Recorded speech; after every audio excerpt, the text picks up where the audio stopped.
Hey, what's going on everyone? So today I got an awesome video for you. One question that I get asked all the time on my YouTube channel is, can I charge my electric bike from solar power?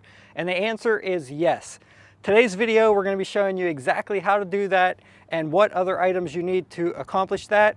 We're going to be testing out the Oupes 1200 watt solar portable generator and also the Oupes portable 100 watt panels. And we're going to be charging up the Magicycle 52 volt bike with this while this thing is charging from the sun, and we're going to see if it can do it and if this thing can maintain a pretty decent charge while it's plugged in gaining sun power. Because one thing that's awesome about this is that it does have pass-through charging, which I'll talk about in a little bit, that allows you to charge while this thing is charging. So let's get into it, guys. Let me show you a little bit about this and we'll see how good this unit does. Now today is a little bit of an overcast day. There's a mix of clouds and sun. Right now it's a little bit cloudy and I'm only getting about 18 watts of power from the sun through this one single panel. I do have two 100 watt panels, so we're going to set that one up here parallel together into this unit and we'll see how it does overall. Now Oupes did send me this unit for testing and review, but like I said, we're going to put it through its paces and see how it performs. So one thing that's really awesome about this thing is look how small these portable solar panels are when they're folded up. Really nice, compact, portable. You could parallel them together. I'll show you how they open up here. And these are going to be nice for taking out on a camping trip. If you were at a campground or something and just wanted to unfold and charge your bike up, or just anything else in general, I'll show you guys how to do that. It has some nice kickstands on the back here to get the right angle for your panels. Now you might not want to always use these kickstands depending on where the sun is and what time of year it is. If the sun's directly overhead, you could just lay them flat on the ground. Basically, you want the sun shining directly into these panels without shadowing on an angle or anything. You want the sun directly coming into them. And you want to make sure this panel does not shade this one when it's set up. Going to bring this cord around, and they do include the parallel cable when you purchase the kit with the two panels. So it has a nice 8mm output on the solar panels. Right now I'm showing 15 watts. If I plug the second panel in, I should get double that, which now I'm getting 33 watts. The sun is actually behind the clouds right now. Let me show you guys. The sun is behind those clouds right now, like really dark one too. And we're still getting 30 watts of input, 29 watts there. All right, so the sun's peeking out through the clouds now and shining pretty bright, and I'm getting 169 watts of input currently when the sun is shining. Now I've seen each one of these panels when I had just one hooked up in super bright sun putting out 90 watts, which is amazing for a 100 watt panel. All right guys, so now I'm gonna hook up the Magicycle here. And like I said, what's nice about pass-through charging is that you can use all the outputs on this unit while this thing is charging up from either DC with the car charger that they supply, or you could plug your AC plug, anything that you run off AC fans, e-bikes, basically anything up to 1200 watts into this unit and use it while it is charging. So I'm going to go ahead and plug that in there, turn the unit on, and it's going to start charging the Magicycle. Now this Magicycle has a 3 amp charger and it's a 52 volt system. The charger charges up to about 58.8 volts at 3 amps of output. So that's roughly right around 175 watts. So that's the max this charger should draw from this unit here. Right now it's charging at 161 watts. So it's pulling 161 watts from this unit, putting the power into the Magicycle, and it's pulling 28 watts currently from the sun. Now the pack right now is at 59%, so this is going to be a tough test. I wanted to do this on a bright sunny day, but this is going to be, like I said, a mixture of clouds and sun, so we're going to get variable different charge rate through this thing depending on if the sun is behind the clouds or not. But basically what I want to see here is if it can charge up this bike completely and how much juice we have left in this when it's done. Okay, now this Magicycle uses a 52 volt battery. It's a 780 watt hour capacity. At 30% charge, that means it needs about 546 watt hours to completely charge up. Now this Oupes solar generator is rated for 992 watt hours of capacity, so this thing is very well capable of charging any of my e-bikes pretty much from completely dead all the way up without pulling from the sun if this thing was completely charged up. Now, right now there's a huge cloud above which we're not getting much input at all from the sun. at 10 watts. So that's one thing you want to keep in mind. This is not going to be able to be used all the time and be super efficient on cloudy, rainy days, because for one, I wouldn't want to put these panels out in the rain, even though they do seem pretty water resistant. But you're going to want to watch cloudy days, rainy days, and things like that in the winter. You're not going to get much input from the solar. But on bright sunny days, this thing is going to perform excellent. All right, what's nice about charging with this solar with the dual input is if it gets shaded, you're still going to get some decent power. Right now it's at about 152 watts, and you can see here that I have it paralleled with two panels. These are both 100 watts each, and if you shade some of the panels, right now I have one panel shaded and it's still producing 129 watts, 132 watts with this one panel shaded. Now I'll shade two of the panels and you can see it's still producing 114 watts, 115 watts. Now we'll stand in front of both panels. This is shading like maybe 4 of the panels. So I have 4 of them shaded and it's still producing 82 watts of power. So really nice if part of your panels are shaded, you're still gonna get proportional output of the panels. It doesn't cut all the output. So that leads me to believe that each one of these are in parallel, not wired in a series. So if you have one panel shaded, you're just going to lose the power of that one panel. Working really well, guys, really well. And if I unplug one of these panels and just use one panel, I'm getting about 72 watts in currently. There are 2 things that I would like to see upgraded on these solar panels. The first being that I do like how it has the holes in the end here for being able to hang the panel. However, there is nothing in the other side to allow you to attach it. So if you were to try to attach this panel somewhere horizontally, you really couldn't, because there's nowhere for you to attach anything on this end. Now you can hang it vertically from this panel, which is really nice. It would have been nice to see maybe a flap on the other side with a hole in each end for you to be able to put it horizontally as well. And the second thing I would like to see improved is on the back there's a waterproof flap that covers where your wire comes out of.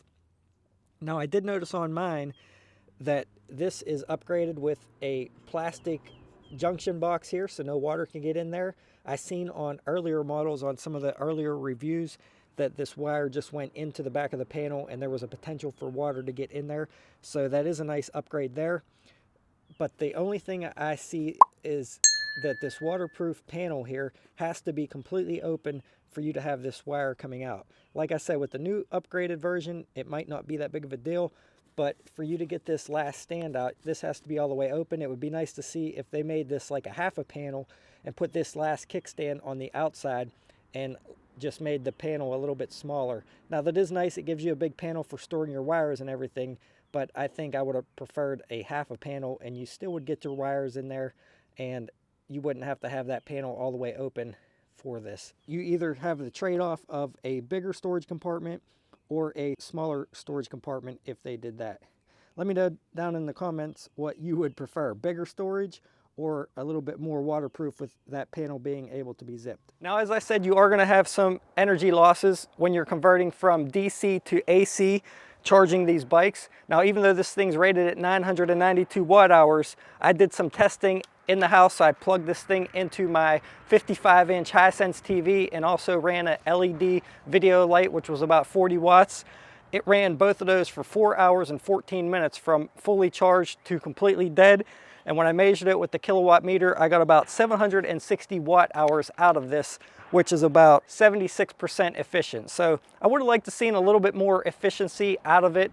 That was in my testing. I think Hobo Tech did a review on this, and when he tested it, the batteries did way better. But overall, I'm still really happy with this unit and the way it's been performing. Now, if you were charging something like the Electric XP or the Electric Step Through, they have a 9.6 amp hour 48 volt battery, which is about 460 watt hours of capacity. So like I said, definitely be able to charge one, if not two of those bikes from dead all the way to full if this thing was completely charged, because more than likely your battery is not going to be 100% drained when you're doing a recharge. But the reason why I wanted to use this bike is because it has a bigger battery at 780 watt hours. And like I said, I only drained it down to 30%, so we'll see how it does. Right now we're at 55% on the pack, still putting out 159 watts and only pulling in 15 watts from the sun, because like I said, there is a massive cloud above. Look, you can't even see that sun. It's behind that massive cloud. I think it might be right, I don't even know where it's at, to be honest, guys, because it's so dark up there.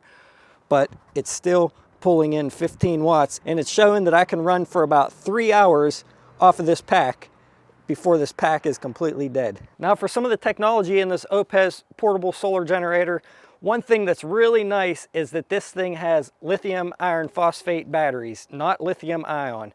And lithium iron phosphate is going to be a lot safer. They're not going to explode if they were to get punctured, and you're going to get a massive amount of recharge cycles out of this thing. It's rated for 80% capacity still left after 2,500 recharge cycles, which lithium ion you only get normally typically somewhere around 800 charge cycles out of those batteries. So this thing's going to last about 3 times longer than lithium ion batteries. The only downfall of that is they are a little bit heavier, and you do get a little bit less energy for the density on that style battery. So this pack is going to be a little bit heavy, but this is their bigger unit. They do sell a smaller unit that would probably work just as well for recharging these bikes. It is a 600 watt output unit, and I believe somewhere around a 600 watt hour battery capacity, but it should work for recharging any of these bikes as well if it was 100% completely charged. Maybe I'll get the opportunity to test one of those out in the future, but so far this one has been working well. The DC output is regulated, which is going to be really nice for running portable refrigerators and freezers, which I plan on getting one in the future. I've been wanting one. My wife says I'm nuts and I don't need one, but I think they're cool, and we have a few trips planned this year, so I'd like to get one and try out on that. But it is nice that it's regulated and your voltage won't run down to where the freezer or refrigerator shuts off prematurely, which is really nice. You have a USB-C power delivery 60 watt output. Now, I really wish they would have made this an input and output so that you could do dual charging with it. I believe their smaller unit has that option. This only has a power delivery 60 watt output, which works really well. I was actually getting around 62 watts of output when I was charging my MacBook Pro with it. It has 2 Quick Charge 3.0 USB-A outputs and also a power delivery 18 watt output. And then below the cigarette lighter, you actually have 2 5.5 by 2.1 DC output plugs as well. So really nice here. Everything's on the front, and you have a nice LED light on the back, which has a low mode, a high mode, and a flash mode, which is pretty nice and bright. However, it is behind the unit, so if you're carrying this thing around, you'd have to carry it kind of like this if you wanted to illuminate the path in front of you, which isn't that big of a deal, but I always like to see the lights in this side, so if you're carrying it like natural, you can light things up. Maybe it would have been nice to put one in this side and in the back, in my opinion, but it is a nice, large, diffused light that would light up a whole room with no problem. So if you were considering on purchasing one of these units to do the same thing that I'm doing here, like recharging one of these e-bikes from solar power, there's 2 main things that you're going to want to look for when purchasing one of these to do it efficiently. The first being pass-through charging, and the second being solar input. This unit, like I said, I've seen up to 160 some watts of solar input coming into it, while I'm able to use 164 watts output to charge this Magis cycle. So in theory, on a bright sunny day, if that cloud wasn't up there, this thing should remain fully charged after charging one of these e-bikes, because it would be bringing in 160 some watts of power, outputting 160 some watts of power, so you should remain about the same as where you started on a bright sunny day. That'll allow you to have enough power left in this unit to charge up your devices, your laptops, your phones, cameras, whatever you need to charge, or run some lights and some other devices around your campsite at night when the sun wasn't out. So if you've seen my review video a few weeks ago on the NextPal, now this little guy does have pass-through charging. However, the only downfall is the maximum solar input for this device is about 63 watts. So it's only going to draw in 63 watts. If you were using 160 some watts output and only drawing in 60 some watts of input, this thing will be draining at about 100 watt hours per hour. And in my testing, this thing only had about 210 watt hours of power. So this thing would be drained in a little over 2 hours if I were charging up this Magicycle with this while charging it from solar. I also have the Rockpals Freeman 600 here. This is a brand new unit out from them. Now this is a 600 watt output unit with 614 watt hours of capacity. However, one major thing to know about this is it does not have pass-through charging. So now this thing would probably have enough power to charge up one of my smaller batteries like the electric. However, if you were charging the Magicycle, I don't think this thing would do it from completely dead to completely full, and you cannot recharge that while this thing is charging from solar. Now this does have about 115 watts of solar input that you're able to put into this, and it does charge really nice with the Oupes panels with the correct adapters. But like I said, you can't charge your bike while this thing is charging up, so you have to charge this thing completely and then charge your bike up. So after the day is over and your bikes are charged, this thing is going to be left completely dead, and you're not going to have any power left in it to use in the evenings around your campsite. So in my opinion, those are the two main features you're going to want to look for in one of these units: is pass-through charging and solar input capacity. And the solar input capacity is going to allow this thing to charge up a lot faster. The higher the input, the faster it's going to charge. So one really nice thing I like about this unit is the display on the front. Oh yeah, that sun's starting to come out now. You can see there in the center, it shows you exactly how much battery capacity you have left. I really, really love that feature. It doesn't give you bars where they're in 20% increments. It gives you an exact amount and how many hours of time you have remaining left. So there comes the sun, 177 watts of input. Now 134. Man, these clouds are killing me. That is one thing I wish they would change on this display. It's nice that the display does go out after about a minute or so to save battery power, but I wish they would have gave you a button to where you can turn it on or off automatically. So you could turn the display back on by just pushing the button, but what I'm saying is I wish they gave you a button where you could keep the display on. Because sometimes when this thing's charging, I want to just be able to look over at it and see what it's doing. And every time I do, I have to hit that button to turn this display back on. So far it's doing pretty well. Not getting the input that I wanted to today because of, like I said, the clouds and the sun. Very, very cloudy day today. But this is gonna be pretty much like a worst case scenario maybe. And I'm still getting 45 watts of solar input at this point and 2 hours left. So we're down to 38% on there. We started at 59%, so it is dropping. Once this bike's charged up, I'm gonna go ahead and unplug it, leave this thing charge in, and we'll see if it'll charge back up. See, there's the display's off already. And we'll see if this thing charges back up by the end of today. So now I have the Oupes running my electric fireplace.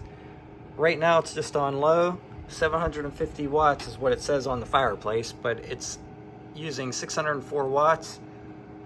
599 based off the kilowatt meter. I'm going to go ahead and kick it up onto high, and we're going to see the wattage increase. It's already at 1160 on the kilowatt meter. This ramps up very slowly, but it does put the full wattage out there as soon as it needs it. It doesn't take that long to ramp up. I was a little concerned about that at first, but as you can see from the kilowatt meter, it definitely ramps up fast enough. So 1175 watts, we're right under the peak rated power of 1200 watts. And you can hear the fan just kicked on high. Probably getting a little hotter. And the runtime minutes are down to 29 minutes now. So yeah, it'll definitely run this perfect at 1200 watts. So that's a nice feature to have in case you need some emergency heat. And again, you'll see it ramp up faster than what this does.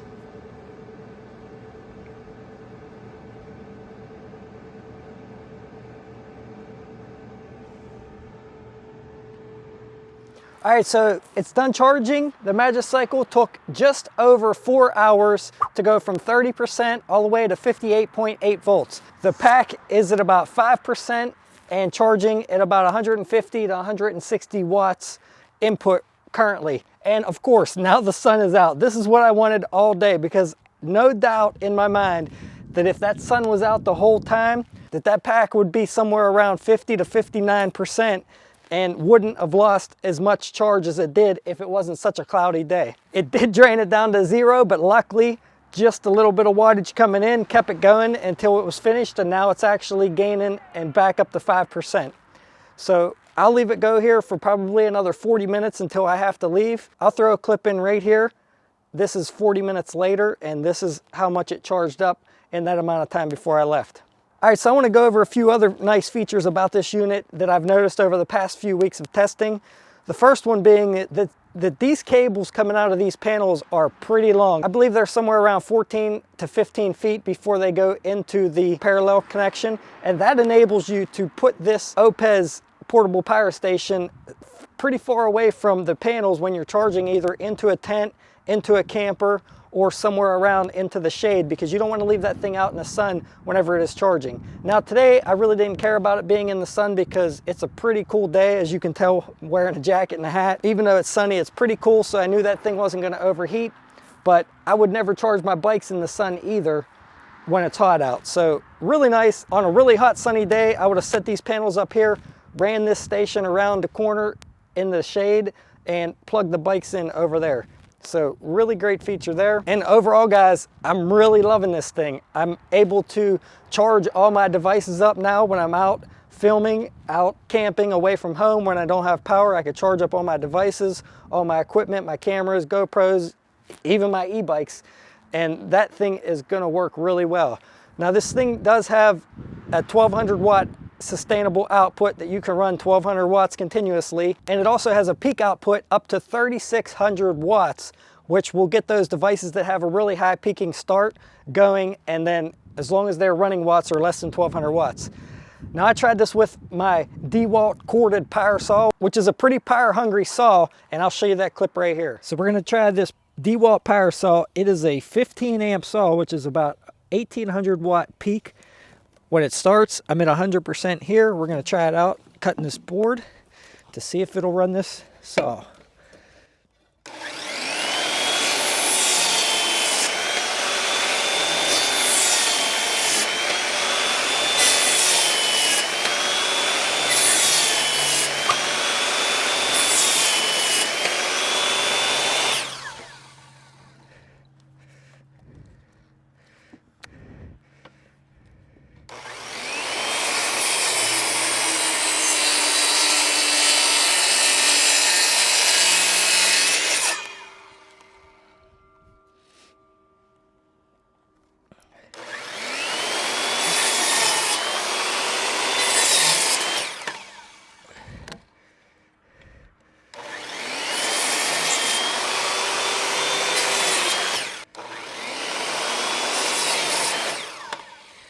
No problem, guys. Ran it perfect. Pretty impressive. So as you can see, it ran that DeWalt saw pretty good with no problems. Now, I'm not quite sure if you were ripping a really long straight, say like a 2x12.5 or something, maybe it would have overpowered it then, but I did do that parallel cut for a little while on that board and it didn't have any issues at all. I was really impressed that it was able to run that power saw. A few things I'm going to try later on is I'm going to try running my freezer off of it that's in my basement because it's full of meat, and if the power goes out, that would be awesome if that thing can run it for a while. And I did test it with my sump pump in the basement and it ran that flawlessly. No problems at all running my sump pump. So even though I have a battery backup down there, if the power's out for a few days, I'm sure I could hook that thing up and get a lot longer time out of that sump pump and don't have to worry about my basement flooding. So if you think a system like this is right for you and you want to pick up one of these Oupes solar generators or solar panels, I'll put links down below in the description to this video so that you guys can purchase one. And also I'll put down there a coupon code and I'll update it as time goes on so that you guys can save a few dollars on your purchase. Now, if you do use that link, I will make a small commission, but that's what helps support the channel and helps me creating these videos for all of you. So thanks in advance, and if you enjoyed this video and found it helpful, please consider subscribing, and I will see you around on the next one. Thanks for watching, everyone.